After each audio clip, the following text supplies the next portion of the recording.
Okay, this is the Second Amendment. I hope it reads straight to you. Might look backwards to me, but anyway, here's what it says. It's one sentence. A well-regulated militia, being necessary to the security of a free state, the right of the people to keep and bear arms shall not be infringed. Okay? That's what it says. One sentence. Those the words in front of the second comma are a compound conditional clause. Conditional. Okay? So here's when you go into a gun store, what do you usually see? This. Okay, the first 14 words have been struck out, and you'll find this ... And then the last part, they wipe out the conditions. That is a fraudulent interpretation of the Second Amendment, as Justice Warrenberger said.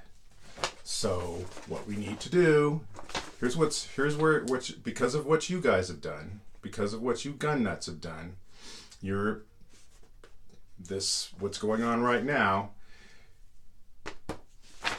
the rest of us might just tear the whole thing up, okay? Big mistake, all right? But you're the ones that created the conditions, so let's look at it again. A well-regulated militia, being necessary to the security of a free state, the right of the people to keep and bear arms shall not be infringed, okay?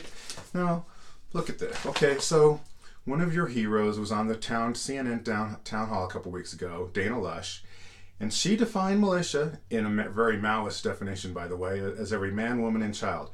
Well-regulated. Well-regulated.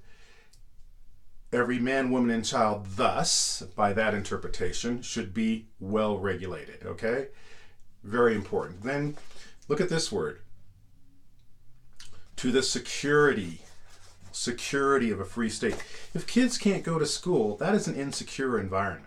Okay, insecure. What would increase their security? Okay, that's what we need to get back to. All right. It is not secure for any nut to be able to go into a gun show and buy a gun. It is not secure for any dude to just walk in and have a weapon of mass destruction. An assault rifle. That is an offensive weapon. That is not a defensive weapon. That is an offensive weapon. Okay? There is no need. I mean, as far as you being on the street and everything, and you go into a place that you don't feel secure. Okay, I agree. Conceal and carry. Fine. Conceal and carry for law-abiding citizens who, clean record and the whole bit.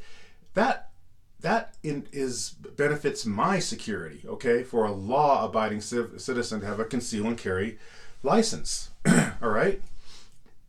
I get it. It is in my interest for all of my neighbors who want to be able to protect their property for them to have a gun, because if a criminal is walking up the street, and if he knows that guns, that the homeowner, all those homeowners, law-abiding homeowners, cannot have a gun, that's what the law says, then he can break into any house, okay? But I don't need to have a gun in my house because it's legal for my neighbors to. That criminal walking up and down the street doesn't know that my house does not have a gun, all right? So I get it, all right? I get it. You need to get it, though. You need to realize that your right is not absolute. Otherwise, these first 14 words wouldn't exist, okay? They would not exist. You have erased them. You have assaulted the Second Amendment.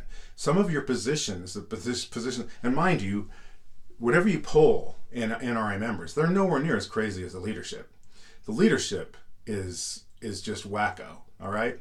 I mean, New Jersey passes a law that you can only sell those plastic guns with that read that your fingerprint. If it's not your fingerprint, the gun doesn't fire. In other words, if somebody steals your gun, they can't use it. All right? You don't have to feel guilty about what they did stealing your gun, because it won't fire because it can't read their fingerprint. But the NRA came out against that. All right? And the thinking behind that was, it's what they call the slippery slope. All right? Well, the slippery slope, for one thing, this is the slippery slope. These 14 words, this is where the debate is. Okay? It's in the amendment. All right? Second of all, slippery slope is an excuse to not think. Period. All right? It's just your excuse to interpret it the way you want to, erasing the first 14 words, and you're wrong. Okay? You're just flat out wrong, and you're going to take a political beating finally. All right? And one of the last things, I've got a lot to say about this. I'll come back to this several times, because this is one of the reasons why I'm not a libertarian anymore. It's because they are trying to get to the right of the nut job Republicans on this issue, and you can't get to the right. You know, I mean, and like I said, it's not the correct interpretation of the amendment at all. It is an erasure of the first 14 words. That's one reason why I'm no longer a libertarian. So, like I said, I will come back to this. I do want to mention before I close this video out that Alexander Torshin, Putin's banker, the man who has presided over the concentration of the Russian banking industry by murdering 71 other Russian bankers, okay? That dude is a member of the NRA.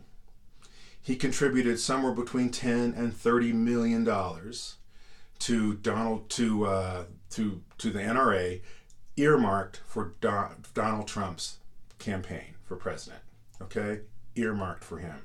That freed up the rest of the NRA war chest to all these other right-wing gun nuts in the Republican Party, all those crazy guys, okay?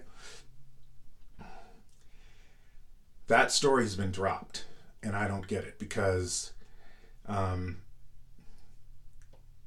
is part of the Russian conspiracy to sabotage our democracy. And the so-called Freedom Caucus, the gun nuts and everybody else, have gone over to the conspiracy against America. They want the same things. They're backing the Russian plan here. They, I don't know why, but it's just, I mean, support amongst Republicans or opposition to Putin among Republicans has dropped by 41 points in the last 3 years. Okay, they've made up their mind, and it's just wrong. The rest of us need to stand up to the Russians. We need to show that their support, the Russian support for the NRA, is part of destroying the United States. Okay, get it into your heads.